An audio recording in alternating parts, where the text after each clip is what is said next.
আসসালামু আলাইকুম। আমার ইলেকট্রিশিয়ান ভাইরা কেমন আছেন? আজকের ভিডিওটা হচ্ছে আমার ইলেকট্রিশিয়ান ভাইদের উদ্দেশ্যে।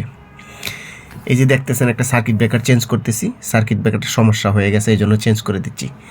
গত পরশুদিন রাত্রেবেলা আমাকে ফোন দিয়ে বলছে, ভাই আমার বাসায় অনেকগুলো লাইন বন্ধ হয়ে গেছে, ফ্রিজটা চলতেছে না, আপনি একটু আসেন। যাওয়ার পর আমি ডিবি বোর্ডটা খুললাম, খুলে দেখি ভিতরে যতগুলো সার্কিট ব্রেকার আছে সবগুলো 2 নাম্বার সার্কিট ব্রেকার, একটাও 1 নাম্বার সার্কিট ব্রেকার দেওয়া নাই। তখন আমি জিজ্ঞাসা করলাম, স্যার আপনি সার্কিট ব্রেকারগুলো কোথা থেকে কিনছেন? বলতেছে আমার বাসায় যে ইলেকট্রিশিয়ান কাজ করছে, আমি ওনাকে বলছি সার্কিট ব্রেকারগুলো কিনে এনে দেওয়ার জন্য, উনি কিনে এনে দিছে। তো ইলেকট্রিশিয়ান ভাইদের কাছে আমার একটা রিকোয়েস্ট, ভাই আপনারা যখন নাকি বাড়ির মালিক আপনাকে দায়িত্ব দেবে যে মালগুলো কিনে দেন, আপনি তখন ভালো মানের মালটা দেওয়ার চেষ্টা করবেন প্রিয় ভাই। ভালো মানের মালটা দিলে যখন নাকি ভালো লাস্টিং করবে, ভালো দিন যাবে, মালের কোয়ালিটি ভালো হবে, তখন এমনিতে আপনাকে ডাকবে সবসময়। ধন্যবাদ, ভালো থাকবেন।